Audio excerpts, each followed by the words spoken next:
Hello, good morning students. Class 7th subject Sanskrit.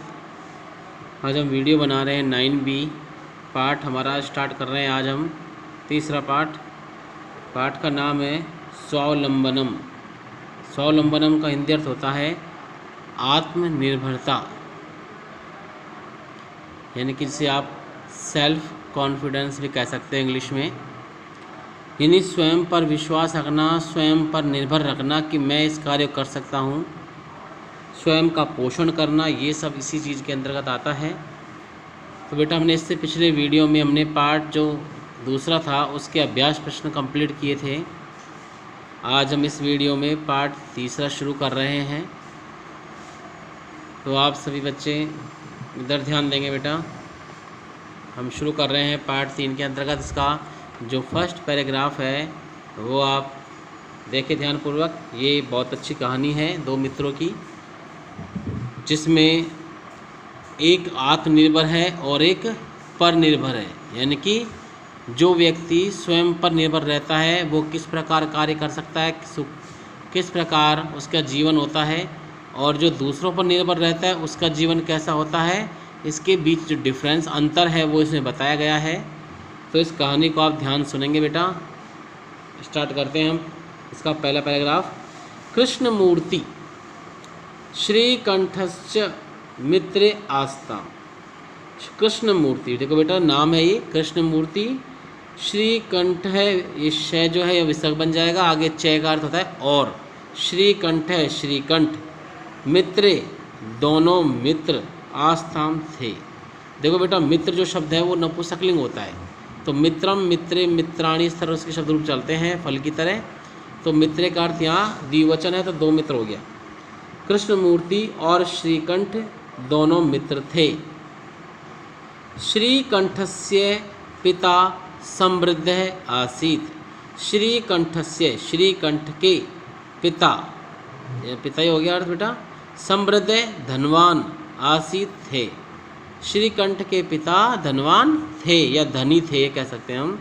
अतः इसलिए तस्य भवने, तस्य उसके, भवने घर में या भवन में, सर्वविधानी सभी प्रकार की, सुख साधनानी सुख सुविधाएं या सभी प्रकार के सुख के साधन, आसन थे।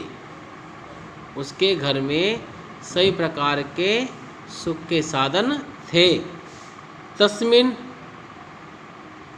उस विशाले बड़े भवने घर में, उस बड़े घर में, चत्वारिंशत्, चत्वारिंशत् का बेटा होता है 40, स्तंभ, स्तंभ होता है खंबे, और आसन यानी थे। उस विशाल घर में 40 खंबे थे। तस्य उसके, 18 प्रकोष्ठेषु कमरों में, उसके 18 कमरों में, 50 गवाक्षः खिड़कियाँ, चतुर्विंश, चतुर्य होता है 4 और चत्वारिंशत् यानी 40, 4 + 4 कितना बेटा 44, द्वाराणी दरवाजे, षट्त्रिंशत्, षट 6 और त्रिंशत् यानी 30, 6 और 30 कितने होते हैं 36 विद्युत यानी बिजली के, व्यंजनानी च आसन यानी पंखे, आसन यानी थे, 36 बिजली के पंखे थे। वापस सुनो। उसके 18 कमरों में 50 खिड़कियाँ, 44 दरवाजे और 36 बिजली के पंखे थे। तत्र वहाँ 10 सेवकः नौकर, निरंतरम लगातार, कार्यम कुर्वन्ति स्म कार्य करते थे। वहाँ 10 नौकर लगातार कार्य करते थे। परंतु कृष्णमूर्ति, कृष्णमूर्ति के माता पिता च, माता और पिता, निर्धनौ गरीब, कृषक दंपति, किसान परिवार था, ये दंपति थी। परंतु कृष्णमूर्ति के माता पिता गरीब किसान परिवार या गरीब किसान दंपति थे। तस्य उसका गृहम घर, आडंबर विहीन, दिखावे से रहित, उसका घर दिखावे से रहित साधारणम च और साधारण आसीत था। उसका घर दिखावे से रहित और साधारण था। समझ आया बेटा आपको इसका हिंदी अर्थ? आपको इसके शब्दार्थ CW कॉपी में लिखने हैं। इसके बाद इसका जो हिंदी अनुवाद है ये आपको HW की कॉपी में करना है। पहले CW में शब्दार्थ लिख लेना, उसके बाद में जब आप होमवर्क में करोगे तो वहाँ आपको कृष्णमूर्ति लिखना है, डॉट डॉट लगाना है और लास्ट में आसीत लिखना है। फिर आपको नीचे लिखना है हिंदी अनुवाद और फिर ये पूरा हिंदी अर्थ आपको उसमें लिखना है और साथ में क्या करना है आपको याद भी करना है। अब इसमें देखो कुछ क्वेश्चन दिए हैं, ये सिर्फ आपको याद करना है। एक पद में उत्तरत, एक पद में उत्तर दीजिए। कस्य पिता समृद्ध आसीत, किसके पिता धनवान थे बेटा? श्रीकंठ के, तो श्रीकंठ से आंसर आएगा। दूसरा, श्रीकंठ के भवन में कितने खंबे थे? 40, चत्वारिंशत्, आंसर आ जाएगा। तीसरा है 18 कमरों में कितनी खिड़कियां थी? 50 खिड़कियां थी, पंचाशत्। और चौथा है उसके घर में 40 खंबे थे। इस वाक्य में क्रियापद क्या है? क्रिया हमेशा कहाँ मिलती है बेटा? ज़्यादातर लास्ट में मिलती है, या फिर अर्थ कर सकते हैं, अर्थ में जो लास्ट में बोला जाए वही क्रिया होती है। जैसे कि उसके घर में 40 खंबे थे, तो थे क्या है यहाँ पर? क्रिया, आसन आंसर आ गया। दूसरा इसके अंदर है पूर्ण वाक्य में उत्तर दीजिए। इसमें देखिए बेटा पहला क्वेश्चन क्या है कि श्रीकंठस्य गृहे कति विद्युत व्यंजनानि आसन। श्रीकंठ के घर में कितने बिजली के पंखे थे? कितने थे बेटा? 36।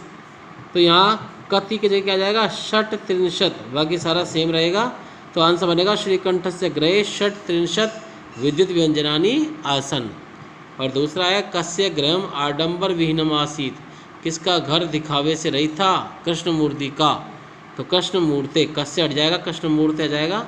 गृहम आडंबर विहीनम आसीत, कि कृष्णमूर्ति का घर दिखावे से रहित था। ये कंप्लीट हो गया। ये आपको क्या करना है? लर्न करना है, ठीक है बेटा। इसके बाद इसमें जो सेकंड है इसका वो देख लेते हैं हम ध्यानपूर्वक। एक दिन श्रीकंठ है, श्रीकंठ तेन सह, उसके साथ, किसके साथ? कृष्णमूर्ति के साथ। प्रातः सुबह 9 वादने, 9 बजे, तस्य उसके गृहम घर अगच्छत गया। एक दिन श्रीकंठ उसके साथ सुबह 9 बजे उसके घर गया, यानी कृष्णमूर्ति के साथ कृष्णमूर्ति घर गया था। तत्र वहाँ कृष्णमूर्ति तस्य माता पिता च, और उसके माता पिता ने स्वशक्तया, अपनी शक्ति के अनुसार, अपने सामर्थ्य के अनुसार, श्रीकंठस्य, श्रीकंठ का आतिथ्यम, स्वागत, अकुर्वन् किया। वहाँ अपने सामर्थ्य, वहाँ कृष्णमूर्ति और उसके माता पिता ने अपने सामर्थ्य के अनुसार श्रीकंठ का स्वागत किया, सम्मान किया। एतत् दृष्ट्वा, एतत् यह, दृष्ट्वा देखकर, श्रीकंठ, श्रीकंठ अकथयत्, कहने लगा, या यह देखकर श्रीकंठ ने कहा, मित्र, हे मित्र, अहम, मैं, भवताम, आपके, सत्कारेण, स्वागत से या सम्मान से, संतुष्ट है, संतुष्ट अस्मि, हूँ, मैं आपके सत्कार या स्वागत से या सम्मान से संतुष्ट हूँ। केवलम, केवल, इदम एव, यह ही, मम, मेरा, दुखम, दुख है, यत् की, तब तुम्हारे गृहे, घर पे, तुम्हारे घर में, एक अपि, एक भी, भृत्य, सेवक या नौकर, न अस्ति, नहीं है। केवल यह ही मेरा दुख है कि तुम्हारे घर में एक भी नौकर नहीं है। मम, मेरे, सत्काराय, सम्मान के लिए, भवताम, आपने, बहु कष्टम, बहुत कष्ट, जातम, हुआ, मेरे सम्मान के लिए आपको बहुत कष्ट हुआ। मम, मेरे, गृहे, घर में, तू, तो, बहवे, अनेक, कर्म कराहा, नौकर या कर्मचारी, संत यानी है, मेरे घर में तो बहुत या अनेक नौकर हैं। समझ आ गया बेटा आपको ये पैराग्राफ भी? इसके अंदर भी वही शब्दार्थ हैं यहाँ से, और आपको, हाँ जी बेटा देखो, यहाँ तक आपको ये शब्दार्थ हैं, ये आपको करना है CW की कॉपी में। और इसके बाद ये जो हिंदी अर्थ है ये आपको करना है HW की कॉपी में। समझ आ गया होगा आपको, यानी शब्दार्थ तो CW कॉपी में और हिंदी अनुवाद HW कॉपी में। HW में हिंदी करोगे जब पहला शब्द, फिर डॉट डॉट लास्ट शब्द लिखना है आपको, इस प्रकार कंप्लीट करना है। फिर ये देखो क्वेश्चन आंसर है, यहाँ एक पद में उत्तर दो कि कृष्ण मूर्ति और उसके माता पिता ने किसका स्वागत किया था बेटा, किसका सम्मान किया था, श्रीकंठ का। तो श्रीकंठ से आंसर हो गया। दूसरा, श्रीकंठ किसके घर गया था, कृष्ण मूर्ति के, तो कृष्ण मूर्ति आंसर आ जाएगा। तीसरा है, मैं आपके सम्मान से संतुष्ट हूँ, ऐसा किसने कहा था, श्रीकंठ ने, तो श्रीकंठ आंसर हो गया, श्रीकंठ है। और पांचवा, मेरे सम्मान के लिए आपको बहुत कष्ट हुआ, इस वाक्य में क्रियापद क्या है, मेरे सम्मान के लिए आपको बहुत कष्ट उत्पन्न हुआ, जातम, जातम आंसर है बेटा इसमें। और अगला है पूर्ण वाक्य में उत्तर दो, श्रीकंठ किसके लिए दुख व्यक्त कर रहा था, या श्रीकंठ ने किसके लिए दुख व्यक्त किया, श्रीकंठ ने यह दुख व्यक्त किया कृष्ण मूर्ति के घर में एक भी नौकर नहीं था। तो आपको लिखना ही है, श्रीकंठ दुखम व्यक्तम अकरोत् यत् कृष्ण मूर्ति ग्रहे एको अपि प्रत्यय न आसीत्। और अगला है इसमें दूसरा, बहवे कर्म करा कस्य ग्रहे आसन, के अनेक कर्मचारी या नौकर किस घर में थे, श्रीकंठ के। तो यहाँ पर कस्य की जगह जाएगा श्रीकंठ से। तो श्री बहवे कर्म करा श्रीकंठ से ग्रह आसन, या फिर श्रीकंठ से ग्रह बहवे कर्म करा आसन, ये आपको लर्न करना है। ठीक है बेटा, समझ गए आप क्या कह रहा हूँ मैं। तो आज की वीडियो में इतना ही। आपको शब्दार्थ भी याद करना है, हिंदी अर्थ भी याद करना है, लिखना भी है, और इसमें क्वेश्चन आंसर भी आपको लर्न करने हैं। तो आज की वीडियो में बस बेटा इतना ही। Okay students.